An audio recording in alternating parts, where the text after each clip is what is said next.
Majority student plan तो बनाते हैं पर सिर्फ और सिर्फ 2 दिन के लिए, और मैक्स टू मैक्स उसको एग्जीक्यूट कर पाते हैं 2.5 दिन 3 दिन। उससे ज्यादा एग्जीक्यूशन के लिए उन्हें एक नए प्लान की जरूरत पड़ जाती है, जिसकी वजह से ना वो कंसिस्टेंसी में लैक भी करते हैं और लास्ट मोमेंट तक पैनिक जोन पे रहते हैं कि हमारा तो सिलेबस ही कवर नहीं हो। अगर आप चाहते हो कि इस लूप होल में ना फंसो तो एक प्रॉपर प्लान को आपको क्या करने की जरूरत है, फॉलो करने की जरूरत है, जिससे आप अपने बोर्ड एग्जाम में तो टॉप करोगे ही करोगे, पर अल्टीमेट जो हम सबका गोल होता है कॉमर्स स्टूडेंट का कि एसआरसीसी जैसे कॉलेज में एडमिशन पाना, वो भी आप कर सकते हो। इस वीडियो में मैं तुम्हें एक ऐसा टाइम टेबल बताऊंगी जिसे अगर तुमने सीरियसली फॉलो कर लिया ना तो तुम्हें 90+ मार्क्स दिलाने से कोई नहीं रोक सकता इस दुनिया में। हम पहले ना सब्जेक्ट्स की बात करते हैं। तो कितने सब्जेक्ट है हमारे? 5 सब्जेक्ट्स है, जिसमें से 4 हमारे क्या है, कंपल्सरी है। फिर आता है हमारा ऑप्शनल। जब भी हम ऑप्शनल की बात करते हैं तो ऑप्शनल में जनरली स्कूल्स हमें ऑप्शन देते हैं कि like 4 subjects, 5 subjects, 6 subjects, depend करता है स्कूल पे, आपको एक ऑप्ट करना होता है। और सबसे ज्यादा प्रॉब्लम में फंसते हैं वो स्टूडेंट जिन्होंने क्या रखी होती है, कर मैथ्स ऑप्ट कर रखी होती है कॉमर्स के साथ।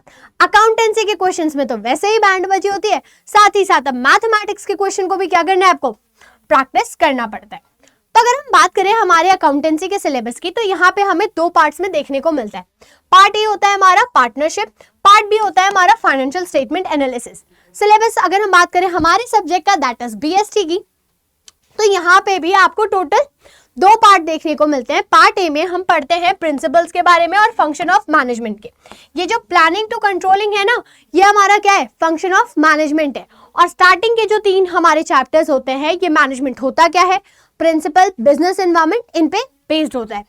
नेक्स्ट पार्ट की बात करें तो कहने के लिए हमारे पास 4 ही चैप्टर है, पर इसमें से 2 चैप्टर ऐसे होते हैं इस 4 चैप्टर में से जो बच्चों को लिटरल लास्ट तक रुला के रखते हैं, क्योंकि इसका मतलब लाइक कॉन्सेप्ट ज्यादा है और हाँ कंफ्यूजिंग बहुत होता है। समझ में नहीं आता कि कौन सा फैक्टर कौन से डिसीजन को क्या कर रहा है, अफेक्ट कर रहा होता है। फिर आएंगे हमारे प्यारे सब्जेक्ट दैट इज इकोनॉमिक्स पे। तो इकोनॉमिक्स में आपके पास 2 बुक्स आती हैं, macro and Indian economy. Macro में टोटल नंबर ऑफ चैप्टर्स आपके हैं 5, और वहीं पर अगर हम बात करें हमारे इंडियन इकोनॉमी की, तो यहाँ पे हमें टोटल नंबर ऑफ चैप्टर्स देखने को मिलते हैं 4। अब नेक्स्ट, अब समर वेकेशन है मैम, ये तो आपने हमें बता दिया सिलेबस के बारे में, चैप्टर्स के बारे में, पर समर वेकेशन में मैम हमें तो घूमने जाना है, चाचा के यहाँ, मामा, बुआ, नानी, दादी सब हमें बुला रहे हैं, सब बुला रहे हैं, पर जाने की जरूरत नहीं है, क्योंकि जिस दिन बोर्ड में कम नंबर आए ना तो यही लोग तुम्हें फोन करेंगे और कहेंगे काश पढ़ लिया होता बेटा, 90% आ गए होते, इतने कम नंबरों में क्या होगा। ये टॉन्ट देने से नहीं रुकेंगे, पर तुम वेकेशन पे जाने से रुक सकते हो, तुम ट्रिप पे ना जाके अपने इस टाइम को यूटिलाइज कर सकते हो। वेकेशन का टाइम लाइफ टाइम रहेगा, ट्रिप का टाइम लाइफ टाइम रहने वाला है। एक बार अच्छे से बोर्ड में नंबर ले आओ, सीयूईटी एग्जाम के थ्रू अपने कॉलेज, ड्रीम कॉलेज में चले जाओ या एक अच्छे कॉलेज में चले जाओ, उसके बाद कोई वेकेशन, कोई ट्रिप से तुम्हें कोई नहीं रोकता। बट यहाँ अगर मिस्टेक कर गए ना तो लाइफ टाइम तुम किसी ट्रिप पे जा पाओगे, नहीं जा पाओगे, या एक रैट रेस का पार्ट बनोगे, वो तुम्हारा डिसाइड करेगा। तो वेकेशंस पे कहीं जाने की किसी को जरूरत नहीं है, इस साल सिर्फ और सिर्फ पढ़ाई करनी है। अब हम समर वेकेशन को यूटिलाइज कैसे करेंगे? हमारे पास टाइम है, स्कूल जाना नहीं है, कुछ बच्चे कोचिंग जाते होंगे, कुछ नहीं जाते।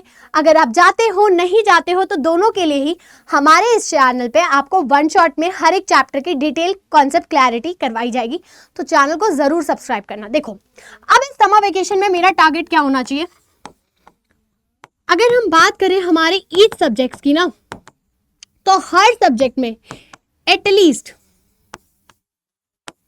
एटलीस्ट मुझे कितने चैप्टर्स कवर करने हैं, 3 to 4 चैप्टर्स कवर करने।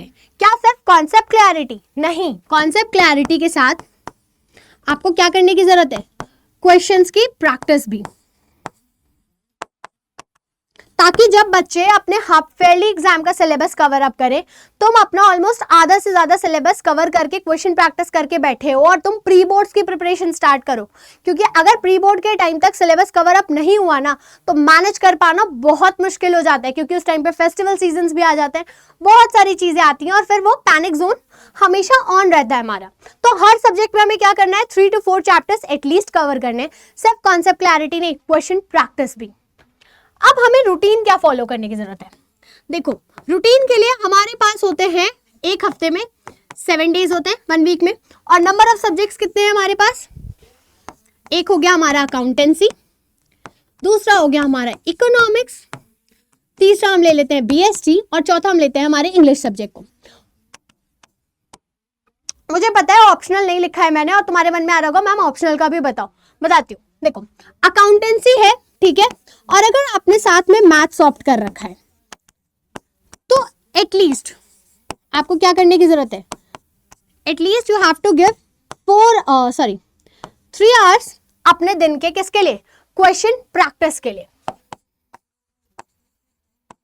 अब इस क्वेश्चन प्रैक्टिस में क्या वीडियो लेक्चर्स देखना या कोचिंग जाके पढ़ के आना वो इंक्लूड होगा, नहीं, सिर्फ और सिर्फ ये तुम्हारे सेल्फ स्टडी का टाइम होगा जिसमें तुम्हें क्वेश्चन की प्रैक्टिस करनी है विथ लाइक कि ऐसा कि हाँ मेरे को एग्जाम में जाना है, मुझे एग्जाम क्लियर करना है, इस मेंटालिटी के साथ। कोई भी कैलकुलेटर यूज नहीं करेगा। अगर कैलकुलेटर की आदत डाल ली, मैं बता रही हूँ लास्ट में रोने लग जाओगे, क्योंकि तुम्हारी स्पीड तो कैलकुलेटर से सही रहती है पर बेसिक कैलकुलेशन भी दिमाग से हट जाती है हमारे, तो कैलकुलेटर यूज नहीं करना है। क्या हम इलस्ट्रेशन देख के क्वेश्चन सॉल्व कर सकते हैं? इलस्ट्रेशन देख के क्वेश्चन मत सॉल्व करना, इलस्ट्रेशन के क्वेश्चन सॉल्व करना, सॉल्यूशन को एकदम ही छुपा देना, कोई जरूरत नहीं उस पर फोकस करने की। अब नेक्स्ट आते हैं हम इकोनॉमिक्स पे। इकोनॉमिक्स में 2 बुक है, मैक्रो एंड इंडियन, ठीक है। जब हम मैक्रो पढ़ेंगे ना तो मैक्रो में हमें क्या करने की जरूरत है, थ्योरी और नेक्स्ट आएगा हमारा न्यूमेरिकल पार्ट। इसको भी हमें क्या करना है, डिवाइड करना है। इंडियन को हम अभी एज इट इज ही देखते हैं। बीएसटी की बात करें तो बीएसटी को आपको हफ्ते में सिर्फ और सिर्फ 2 दिन देखना है, that is Saturday and Sunday. और इंग्लिश की बात करें तो इंग्लिश को आपको हर संडे पढ़ना है, वो भी 1 आवर सफिशिएंट होगा। अगर अभी से 1 आवर दे दोगे तो तुम्हारा इंग्लिश का सिलेबस भी कवर अप हो जाएगा और लास्ट में क्वेश्चन प्रैक्टिस का भी अच्छा खासा टाइम होगा तुम्हारे पास। अब मैम क्या अकाउंटेंसी और इकोनॉमिक्स हमें डेली पढ़ना है या ऑल्टरनेट डे? नहीं, ये दोनों सब्जेक्ट आपको पढ़ना है कैसे, डेली बेसिस पे, ठीक है। इसमें कोई भी मिस्टेक नहीं होनी चाहिए। ये नहीं कि आज मन नहीं हुआ, कल मन नहीं हुआ, तबीयत खराब है, कभी कभी होता है, तबीयत खराब होती है, मन नहीं करता पढ़ने का, फिर भी एटलीस्ट आधा क्वेश्चन सॉल्व करना, 2 मिनट बुक खोल के ही बैठना, पर बैठना, क्योंकि अगर एक दिन भी स्किप किया ना तो अगले दिन वो फ्लो मेंटेन कर पाना मुश्किल होता है। फिर बात करें हमारे नेक्स्ट जो हमारे इकोनॉमिक्स में मैक्रो एंड इंडियन हमने लिखा है, क्या हमें ये दोनों ही पढ़ना है साथ में? नहीं, आपको ऑल्टरनेट डे थ्योरी फॉलो करनी है। अब ऑल्टरनेट डे क्या होता है? ऑल्टरनेट डे में आज मैंने मान लेते हैं नेशनल इनकम का एक कोई कॉन्सेप्ट पढ़ा, ठीक है। अब कल मैं क्या करूंगी, उसके क्वेश्चन सॉल्व करूंगी। परसों मुझे क्या करना है, फिर एक नेक्स्ट चैप्टर की थ्योरी पढ़नी है और उस नेक्स्ट चैप्टर की मुझे क्या करने हैं, न्यूमेरिकल सॉल्व करने।